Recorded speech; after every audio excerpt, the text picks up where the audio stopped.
जय हिंद।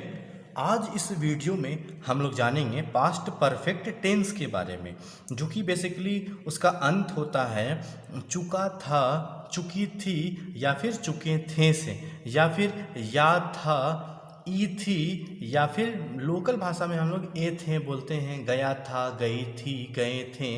लेकिन किताबी भाषा में होता है जा चुका था, जा चुकी थी, सीता खाना खा चुकी थी। इस तरह से लास्ट में हम लोग देखेंगे तो चुका था, चुकी थी या फिर चुके थे आएगा।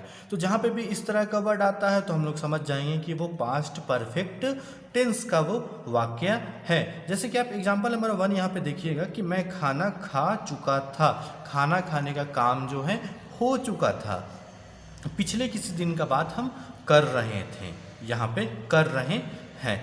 तो यहाँ पे देखिएगा कि यहाँ पे कहीं पे भी नहीं का प्रयोग या फिर क्या का प्रयोग नहीं किया गया है। दैट्स वाई हम लोग 100% इस लाइन को बोल सकते हैं कि ये लाइन जो है हम लोगों का असेटिव लाइन है। तो ये जब असेटिव लाइन है तो जाहिर सी बात है कि ये फॉर्मूला नंबर 1 से बनेगा। तो हमेशा की तरह इसमें भी 4 फॉर्मूला है। असेटिव सकारात्मक के लिए जहाँ पे नहीं का प्रयोग किया गया है, नकारात्मक वाक्य जहाँ पे है उसके लिए नेगेटिव, जहाँ पे प्रश्नवाचक रहेगा, क्वेश्चन हो रहा है, क्वेश्चन मार्क रहेगा तो इंट्रोगेटिव, जहाँ पे इंट्रोगेटिव भी है, नेगेटिव भी है, मतलब कि नहीं का भी प्रयोग किया गया है या फिर क्या का भी प्रयोग किया गया है, वहाँ पे हो जाएगा हम लोगों का इंट्रोगेटिव प्लस नेगेटिव। तो यहाँ पे देखिए कहीं पे भी यूज़ नहीं किया गया है, नहीं का प्रयोग है या फिर क्या का भी प्रयोग नहीं है, इसलिए ये हो गया हम लोगों का असेटिव लाइन। तो हम लोग कैसे बनाएंगे इसको, मैं खाना खा चुका था। तो अकॉर्डिंग टू फॉर्मेट हम लोग बनाएंगे कि सब्जेक्ट किसके विषय में बात हो रहा है। यहाँ पे मैं खाना खा चुका था तो मैं के विषय में यहाँ पे बात हो रहा है।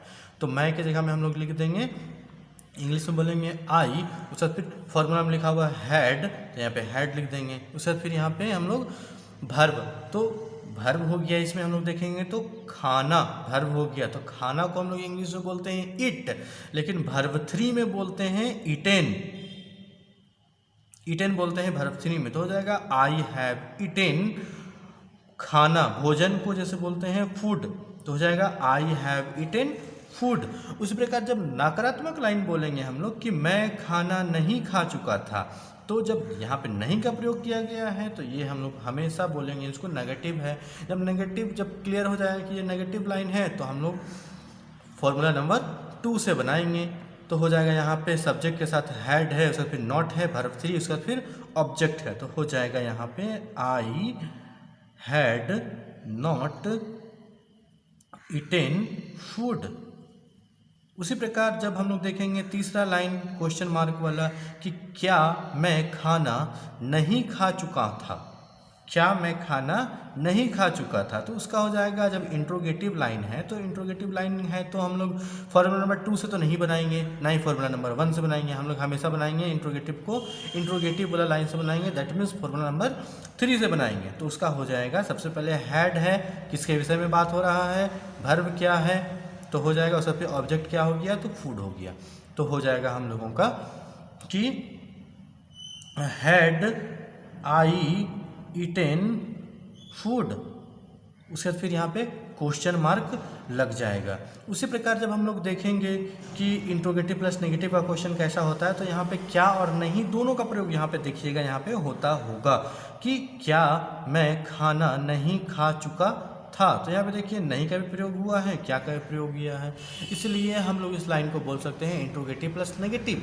जब इंट्रोगेटिव प्लस नेगेटिव लाइन आ जाता है तो उसको हम लोग फॉर्मूला नंबर 4 से इस लाइन को क्लियर करेंगे। तो फॉर्मूला नंबर 4 हम लोग जब देखेंगे तो यहाँ पे हैड का पहले जिक्र आया है, उसके बाद फिर नॉट का प्रयोग आया है, उसके बाद फिर सब्जेक्ट की किसके विषय में बात हो रहा है, तो आई के विषय में बात हो रहा है। उसके बाद फिर भर्ब हम लोगों का क्या है, तो इट है हम लोगों का भर्ब, भर्ब 3 हो गया इटेन, फूड हम लोगों का हो गया ऑब्जेक्ट। तो हम लोग अकॉर्डिंग टू फॉर्मेट अगर हम लोग सजा देते हैं इसको तो हो जाएगा हैड नॉट, सब्जेक्ट हो जाएगा यहाँ पे आई, उसके बाद फिर हो जाएगा इटेन, उसके बाद फिर फूड। तो यहाँ पे अब हम लोग आसानी से पढ़ेंगे कि had not I eaten food. तो हम लोग का ये लाइन जो है हम लोगों का 100% सही हो गया। उसी प्रकार हम लोग बहुत सारा एग्जाम्पल ले सकते हैं।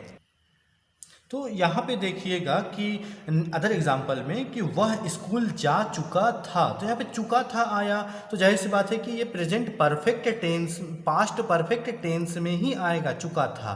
तो इसको हम लोग जो प्रेजेंट पास्ट परफेक्ट टेंस वाला जो फॉर्मूला है उससे हम लोग आराम से बना सकते हैं कि वह स्कूल जा चुका था। तो हो जाएगा हम लोगों का कि he had gone to school.